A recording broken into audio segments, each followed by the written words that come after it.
പത്തനംതിട്ട ചിറ്റാറിൽ കിണറ്റിൽ വീണ കടുവയെ പുറത്തെടുത്തു. മയക്കുവെടി വെച്ച ശേഷം വലയിലാക്കിയാണ് കടുവയെ പുറത്തെടുത്തത്. തുടർന്ന് കൂട്ടിലാക്കിയ ശേഷം കടുവയെ പ്രദേശത്ത് നിന്ന് കൊണ്ടുപോയി.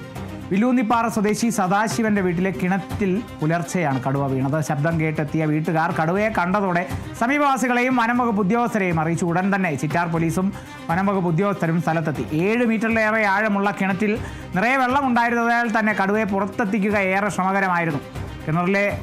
കിണറിലെ മോട്ടോർ കടുവ കേടുവരുത്തിയതിനാൽ വെള്ളം വറ്റിക്കാനായി ഫയർഫോഴ്സിന്റെ സഹായം തേടി. ഉച്ചയോടെ കുമളിയിൽ നിന്നും മയക്കുവെടി വിദഗ്ധനും സംഘവും എത്തി. ഏറെ പരിശ്രമങ്ങൾക്കൊടുവിൽ കടുവയെ വലയ്ക്കുള്ളിൽ കയറ്റി മുകളിലേക്ക് ഉയർത്തിയ ശേഷം മയക്കുവെടി വെക്കുകയായിരുന്നു. കടുവ മയങ്ങിയെന്ന് ഉറപ്പാക്കിയ ശേഷം പുറത്തെടുത്തു. പിന്നെ ഒട്ടും സമയം പാഴാക്കാതെ വലയോടുകൂടി കടുവയെ എടുത്ത് 150 മീറ്ററോളം ദൂരെ കാത്തുനിന്ന വനംവകുപ്പിന്റെ വാഹനത്തിലേക്ക് മാറ്റി.